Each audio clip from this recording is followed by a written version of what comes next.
Welcome to the More Than Just Mowing podcast. I'm your host, Joel Cleaver, and this is the official podcast of Jim's Mowing. If you didn't know it, it's the world's largest gardening franchise with more than 2,000 franchisees in Australia, New Zealand and Canada. And on the podcast show, we interview franchisees, our franchisors who run the regions and manage the franchisees, and also Jim himself. So there's a lot of broad range of content, and we do encourage you, if you are researching more about Jim's Mowing, about what we do, go through those episodes. It will give you a great sense of who we are. So without further delay, here's today's episode. So Kyle, thanks for joining us today for our series of core interviews with franchisees. And basically your core voucher enables you to 2 free nights in any core hotel in the world pretty much. And then basically 50% of dining at various restaurants and a bunch of discounts and drinks and other things as well. So we'll get that to you after the interview. So thanks for joining us today from over in New Zealand. Now, what were you doing prior to Jim's Mowing, Kyle? I was actually working for a national healthcare organisation. They ran physiotherapy and also had a fitness arm of that business, and I was the national fitness manager for them. So what prompted the change? I think I'd been thinking about doing my own thing for a long time, and I was actually heading down a different path. But when COVID hit and lockdowns hit, my role had been about serving and looking after people, and all of a sudden I couldn't do that the way that I was used to doing. And so I started searching for something where I could still provide service, but it was a little bit more autonomous in what I was doing. And it struck me that actually lawn care might be the way to go, because I could do that autonomously and still provide a really good service. And what was it about Jim's Mowing that you liked? Or I presume you would have researched a lot of other things as well. So what was it about the Jim's Mowing franchise that interested you? Yeah, actually, I've been living before 2020. I've been living in Melbourne for a few years. And so I was aware of the brand then, and actually had I'd done some investigation into the brand while I was there. But we made the decision to come back to New Zealand. So it was still in the back of my mind. And so when I started looking at opportunities again, I think going with a franchise like Jim's, I knew the name, I knew the brand, and I knew that I could probably build up a business really quickly with that branding behind me. And how was the training for yourself?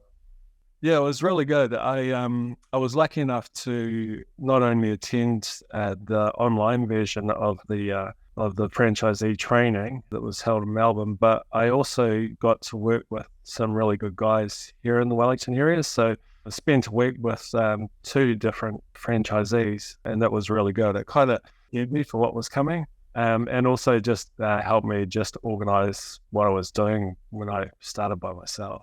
Because you got a really good customer service rating. I have a look before jumping on. And the reason why I say is because most people who did, because obviously during COVID and stuff, there was an online training component where people couldn't do training in person. Jim loves training in person. He doesn't really like the online component.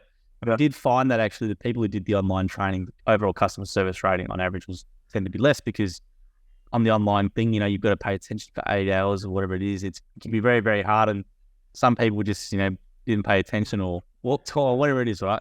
So how have you, because it's obviously, it probably is a little bit harder almost to get a really good customer service rating once you've done the online training. So how did you manage to keep such a good stands in your business? I think it just comes from my previous experience, having worked, I started in customer service. You would know the brand that's Smith Electronics. So I worked for them for a number of years, and it was all about customer service. And then through my whole career, it has been customer service all the way. So it's really just being able to identify what people want and then provide that service, and being really clear about what they want. So I'm providing what they want. I think that helps a lot. And just good communication, just letting them know when I'll be there. And that starts from face-to-face when they're showing me the work that they have. I think that goes a long way towards it. And what type of services do you offer in your business? I offer the whole gamut, actually, and probably a little bit more. But lawn mowing is the main part of it. But I do gutter clearing, I do garden maintenance, I do scarifying, dethatching, coring, all those sorts of things. I recently, about a year ago now, took my agricide application certificate so I can provide pest control as well as herbicide control and those sorts of things. So quite a bit. Yeah, well, what services, you've mentioned a few services that I don't hear many of the guys do here in Aussies talk about scarification and that agricide sort of matrix. Can you just tell us a little bit more detail about that? I find that quite interesting. Yeah, sure. So what I do for my customers when I first start off with them, depending on what they want, some people just want mowing and that's completely fine. But some people are looking to get their lawns in really good condition. So I actually, when I do my original quote, I'll quote for that regular mowing, but I'll also quote all the other things as well. So I'll tell them about how coring really opens up the ground and lets the grass breathe, and gives them a healthy lawn. And scarifying does the same thing as well. I tell them about how things like pest control could help in their particular situation. And then once they have that pricing, then they're aware of those services, and some people go with it straight away. So I tell them that, on a regular basis, this is when you should do it. And I also do a monthly newsletter. And in that monthly newsletter, I tell them, actually, we're just heading into spring. So this is the perfect time. If you're thinking about getting your lawn in really good condition, then you should be looking at getting it scarified and those sorts of things. So that's really how those additional services. Glad you do a monthly newsletter. This is something that more franchisees probably should do. So do you want to talk about what software do you use for your monthly newsletter and how much information are you putting in there? So basically I use Jim's Jobs which is the platform that we use it's our CRM basically.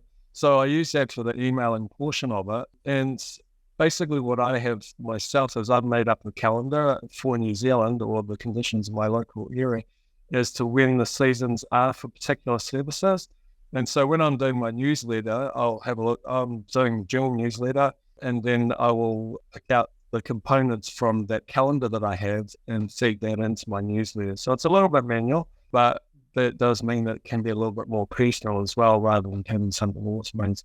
Are you including images in there, or are you putting set prices, or what are you doing for that? Yeah, so I do images. So often I take a lot of before and after photos of work that I've done, and I include those. So, if your lawn's looking like this and you want it to look like this, then this is the process to get there. Now, how much work do you think that generates for you?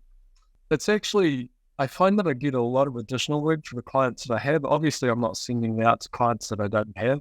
And so I would say on a yearly basis, it's probably generates an extra 10 to 15% income. And when you compare that to the actual time you're putting in, that's a pretty good ROI what you're doing. The return on investment for sending out an email, 100% is worthwhile. No, it's great. I'm glad you said that, and we're certainly trying to encourage franchisees and even our franchisors here to do a lot more of it. Because as you said, they're your customers. They know you've got a relationship. You're not emailing someone out of the blue. It's and it's a good prompting reminder. And as you said, that's really smart. You've got the seasonal calendar, what services are needed in those seasons. You can have that prepared, ready to go. I'm sure there are franchisees who do it, but I don't think there's enough in the group who do what you've done. That's really good. It is. It's just such a small investment of time to get, a return. And I think we want to optimize your time. I mean, quite honestly, if you're going to mow a lawn, then to provide the service of planting a herbicide or something like that for an extra 10 minutes of work, again, return on that's really worthwhile. That's great. And with your business as well, how big is your business currently? How many customers do you currently serve? So I have 70 customers on a regular basis, and then I have a number of people who just contact me for one-off services every now and then.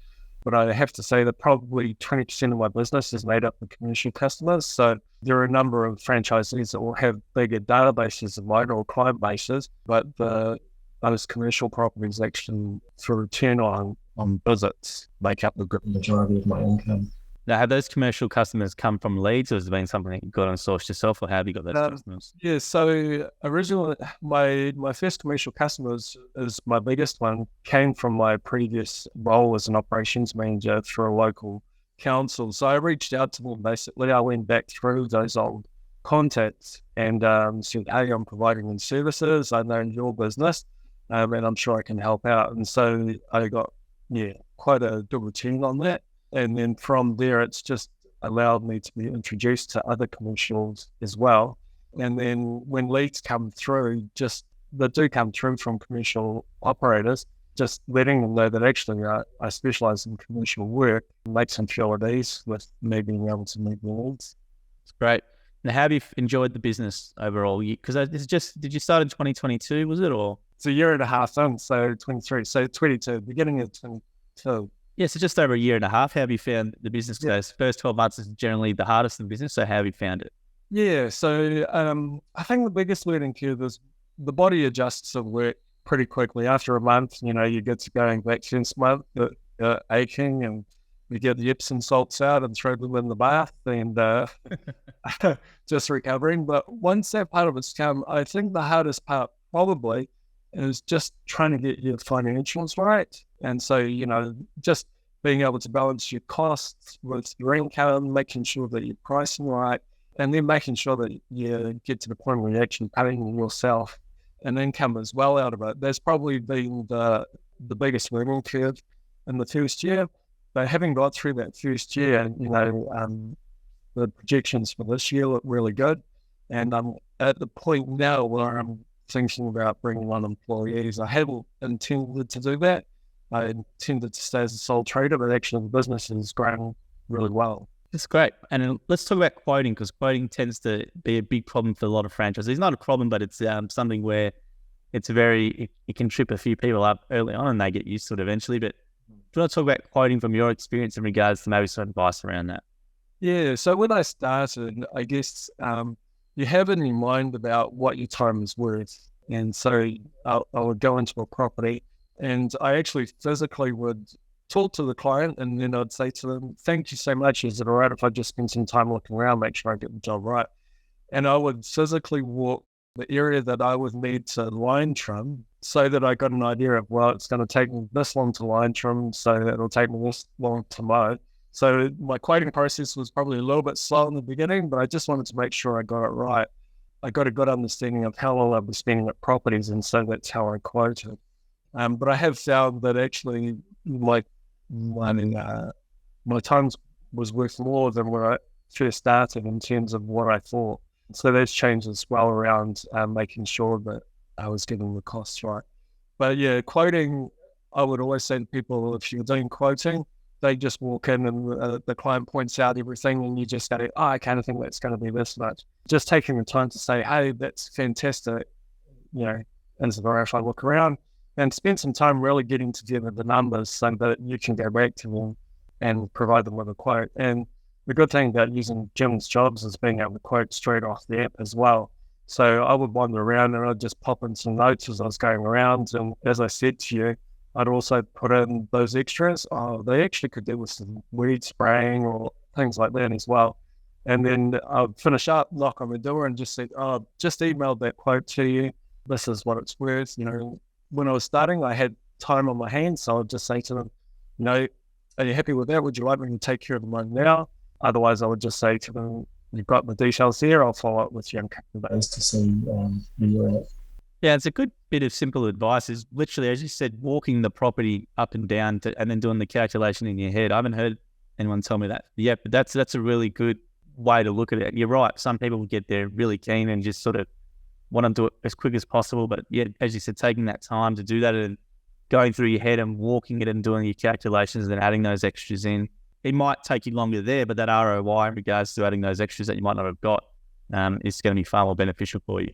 That's what I've found. Yeah, that's great. And what about the equipment in your business? What brands do you like to use? What types of gear do you have? I use Husqvarna line trimmer. I've been using the Ego battery platform for just my hedge trimmers and blower. And then mowers, I've got a Honda HRX 217 and I've got a mix actually. I've got a Toro 30-inch mower. I've got a World Lawn 28-inch walk behind mower, and I've got a Wright 32-inch stand-on mower. And the reason for that is just because of the commercial part of it, the big properties. Sometimes the stand is too heavy for wet conditions, and so having a really good walk behind mower makes a big difference. And then just having a mower like the Honda, which has the versatility of being able to mulch as well in dry conditions. Mulching is a really good way to go. So really getting through properties quickly and also looking after the lawns, mixing it. Mulching and catching is what I do. So if I mulch one time, then I'll catch next time, just so I'm not leaving one too much. But yeah, I do find that the Husqvarna line trimmers are really good for me, but I've been surprised at how reliable the Ego stuff has been as well. Yeah, I'm glad to hear that. We have we have a very similar thing with franchisees here as well. They do the mix. They'll have the Ego or another battery powered brand line trimmer or edge trimmer, just because it's lighter and it'll save their wrist a little bit, and then they'll have the petrol. A lot of people still use the Honda and stuff, even though Jim's pushing people to do the battery. You just can't beat that Honda and how tough and how powerful that thing is. Yeah, Yeah, yeah, 100%. No. Now with Wellington, so what prompted the move back home, if you don't mind me asking? Because Wellington's a great place. I went there for some filming, and I actually, personally myself, I could see myself living in a Wellington. I liked Wellington, 200,000 people, good number, and it's got a really good variety of environments and scenes and stuff. When I was there, I remember. We originally moved over there. Actually, my wife and her career path, just an opportunity came up in Australia, and she was really keen to pursue that, just to broaden her widths of ability, I guess. And so it was a move for her professional career. And after a few years, we loved it there. We absolutely loved it there. But we still had our home back here, and we hadn't sold off our property and things. And we were caught in between whether we were going to do that and stay in Melbourne or move back. So we decided to make the move back. Yeah, so it was really, my wife had got everything that she wanted out of the few years there, and she got another job offer back here as well. And quite honestly, the move over there, I went over there with no job, left a really good job with no job, and came back to New Zealand with no job. But I was lucky enough to find good employment both ways. But yeah, it was just we've got a couple of children as well, so at the time it was really good in terms of schooling for them as well, so not too big a disruption. So that was the main reason our home and everything was here, and it was either make our lives in Melbourne or make our lives back in New Zealand. So, but we miss Melbourne. We loved it. Yeah. I was going to say, how does the business work? How do you work around your family for business? Are you doing the drop off of the school? Are you doing the pickup, or how are you working? If I turn to my right, I can see the primary school across. Oh, really? Oh, like right. So that was it's a big benefit. And my kids are big enough to get going, but we alternate turns. So my wife's lucky enough to work a couple of days from home, and then I'll do the rest of the mornings. I'll just read a little bit later, and I might come home a little bit. But yeah, you do. It's a mix of, I'll do some long days to really get through a good run of my properties for the week, and then just have a couple of shorter days as well. Now, are you happy with the level of income you're making as well, with what you're doing at the moment? Yeah. I mean, obviously, cost of living's gone up, so I'd like more. And that's why actually looking at the opportunity to just grow the business with another person. I've been lucky enough to have a couple of good subcontractors, and that's been a good way to keep the income up, where I take care of everything. I get the acquire the clients and things, and they do the mows, and then I just take a percentage of that, and they just don't have to worry about the client money to it. They just look after the client property. So that's been one way to up the income. But as I said, looking to take on my own staff rather than subcontractors, well, I would see spring as when I want to make that money, to be honest.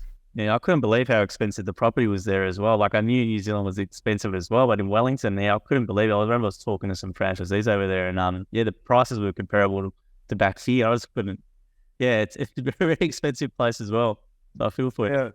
Well, when you're living in a place, you think things are expensive. I was living in Essendon, and oh boy, whose properties are expensive. We came home, was like, wow, I can't believe it. Even in the time that we were over there, the value of our property here in New Zealand had grown so much, we were blown away. So yeah, and I couldn't believe it. But I could see why Wellington.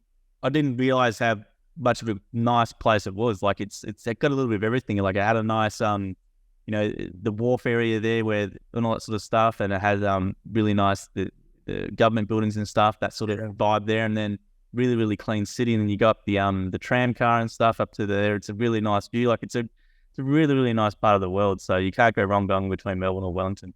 No, well, I think they're quite similar cities. I think Wellington's probably a smaller version of Melbourne, and I think that's why we loved it so much, the cafe culture and the mix of people. Yeah, that's what I thought. That's exactly right. That's what I felt when I was there. And when we're driving out to Lower Hutt, that sort of area, to film with some franchisees, and that just drive itself was really beautiful. It was just coming in, and really, really, really, really great city. So you can't go wrong between there or Wellington. But I was going to say as well, with so with your business and being in it for now, what sort of advice would you give yourself back? When you were just was there some things you'd tell yourself maybe if you had to do it again, to maybe help you along? Yeah, I think, as I was saying, the hardest learning curve, or the biggest learning curve, was actually just getting the costing right for things. I know a lot of, when you're starting up as a sole trader, your main concern is about spending more money on things that you don't think you need. But actually, I would have set up with an accountant earlier than I had, and just talking through how to get the costing right in terms of income and what you were spending, so that, if whatever accounting package that you're using, you can actually see what those expenses are. And I think that helps with your costing of jobs overall. I think I've become smarter just because I know what it costs me per acquisition and per job. How much fuel I'm using on a slice and things. I hadn't really worried about that before. But when I started working with an accountant, it all became much clearer to me. So I think that's what I would do. I would advise that even if you took the time to talk to an accountant to see if it was the right fit for you, that would be one of my first moves if I was going to invest.